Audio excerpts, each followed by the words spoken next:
Okay, well, I got my Comanche all apart, doing some maintenance on it. Figured I'd power up the displays in the cockpit to see that everything works there. These are displays from about, I don't know, maybe 10, 12 years ago when I built this thing. But the displays have micro SD cards in them with like a video loop.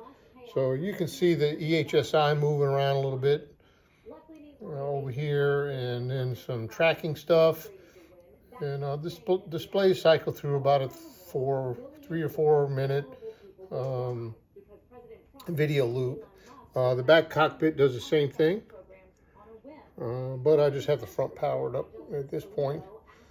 But been working on this thing, getting it kind of ripped down, getting it ready for some maintenance for the upcoming season.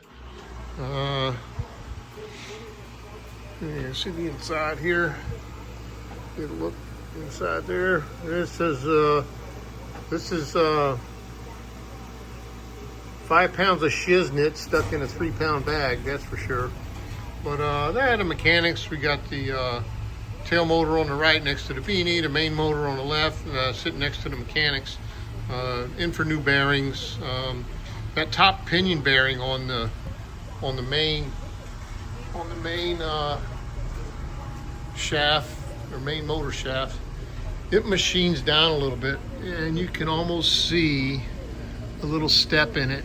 It's about 3/10,000ths off from what the main shaft is, so that shaft will be replaced. Of course, a new bearing will go in, and then of course the tail motor will get bearings, the main motor will get bearings. And I have something shaking around inside my beanie, so we'll look into that.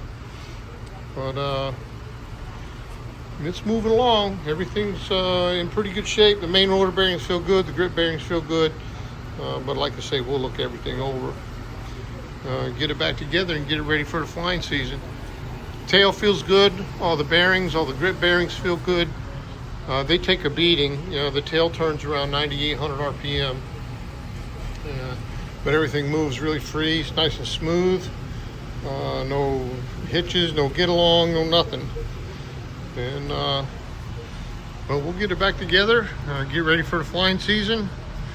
And like I say, this is one of my best flying machines, and it's getting ready for a heli storm. So thanks for dropping by.